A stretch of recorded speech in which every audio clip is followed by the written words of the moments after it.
biar enak ya. Mungkin nanti dijadwalkan Bu Kepala nonton bareng tentang apa itu bully. Karena anak-anak sering merasa mereka tidak sedang membuli. Ya, apa sih Bu? Saya mah cuma ini doang. Nah, karena itu kan uh, low education ya. Jadi mereka itu nggak ngerti kalau mereka itu sedang membuli gitu. Makanya kita beri edukasi ke mereka apa sih itu bully, mulai dari pengertian bully, jenis-jenis bully ya, kan ada bully secara fisik ya, fisik atau verbal. Kalau verbal dicontohkan mungkin dengan kata-kata yang seperti ih kamu jelek, ih kamu gendut, ih kamu gitu ya. Nah itu.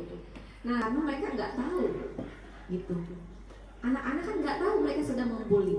Dan jangan lupa sekarang kan sudah banyak ya di mungkin tinggal dicari aja di ChatGPT atau Gemini dan lain. Tinggal dicari saja materi tentang bully gitu. Dijelaskan di situ pengertiannya, contoh-contohnya ya, dan apa yang harus kita lakukan juga gitu. Anak-anak kan untuk anak-anak SD kayaknya mereka lebih antusias kalau video ya. Nah, lihat cari videonya banyak.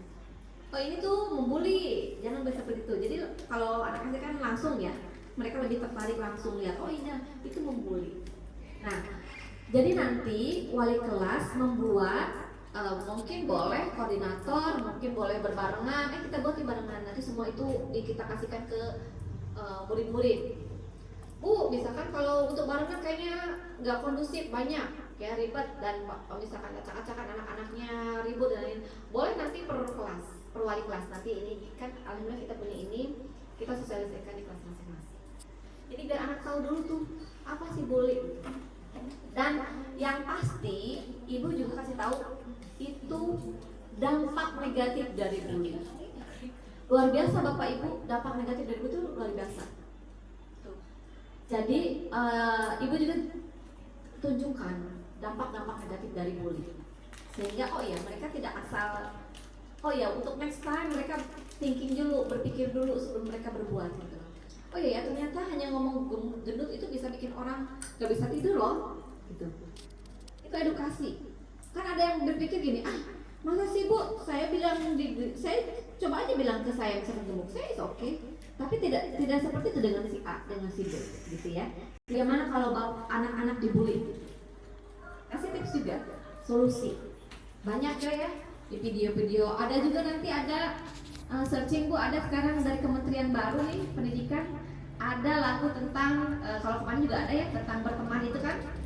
Ada kita harus berteman itu ada. Sekarang ada baru saya lupa tadi dari saya kirim deh ya. Jadi edukasi anak-anak kita supaya tidak jadi membuli. Generasi strawberry, generasi lembek. Kalau kita dulu diomongin, ya mungkin saya diomongin kecil lah, gitu ya, pesek lah. Tapi kita is okay, karena kita zaman dulu kan kayaknya kita ditempa beberapa banyak hal ya. Guru-guru kita dipukul sama guru dimarahin, kita kuat gitu. Cuma beda sekarang. Sekarang tuh ketika anak dibilang, ih kamu kok kurusan, kamu kok hitaman sekarang, itu langsung anak saya juga sama, mah emang lo bilang hitam ya? Itu begitu kalau perempuan, kalau cowok mungkin. Nah itu kita harus berikan edukasi itu ke anak, bahwa memang tidak semuanya kuat anak-anak kita itu. Nah bagaimana caranya kita sebagai pendidik memberikan edukasi supaya mereka juga tahan banting. Bukan ke orang, siapa sih kita yang mau lahir seperti ini? Pengennya mungkin semuanya juga perfect ya, hubungan cuma. Tapi kan ya, ketika ingatkan ke anak, ketika kalian mengejek fisik seseorang, itu bukan mengejek orang itu, tapi mengejek yang menciptakannya. Kasih edukasi itu.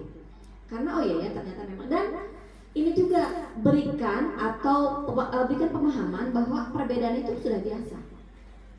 Ya, biasakan dengan perbedaan. Jadi oh iya, jadi ketika anak yang berbeda, misalkan nih ada orang Papua datang ke sini, ya pasti kan, ya dulu sempat di SMP tuh ada orang dari Papua datang. Anak-anak ih hitam dan lain-lain. Jangan itu sama gitu. Kita ciptaan manusia, ciptaan Allah. Kita ciptaan Allah. semuanya itu pasti punya kelebihan masing-masing gitu ya Bu ya. Jadi kita mengedukasi mereka, jadi biar mereka juga tangguh juga. Oh iya ya, ketika ada yang mau beli saya harus begini gitu. Itu Bapak Ibu ya. Terus yang ketiga, apa namanya? Nah, cuaca hujan, antisipasi ini ya. Memang betul ya tadi curhat Bu Kepala, Bu, musim hujan mah ya, anak-anak tuh nggak bisa di apa ya, nggak bisa di tadi itu apa sih dicaram ya, nggak bisa ditahan, pasti mereka tuh hujan-hujanan. Nah kita sebagai wali kelas ya, saya juga merasakan sih Bu ketika saya kecil ya, anak-anak kan pasti hujan-hujanan, perosotan dari ujung-ujung kan, seneng gitu, seru gitu. Tapi kan sebagai anak kan dia tidak tahu bahayanya apa. Nah kita edukasi juga anak-anak, ini kita mulai musim hujan nih gitu ya. Edukasi juga ke sekolah pakai payung. Nah supaya apa? Menjaga kesehatan. Terus jangan lupa juga edukasi juga mereka, tapi tetap di kelas ya, gitu. Edukasi mereka kalau licin-licin apa akibatnya seperti apa, gitu. Boleh ditampilkan di sini. Nih kayak gini nih akibatnya licin nih anak-anak, misalkan bisa berdarah. Dijelaskan juga kalau kalian nanti luka, ya bukan hanya kalian yang ini, tapi tanggung jawab sekolah juga. Diedukasikan mereka, gitu ya.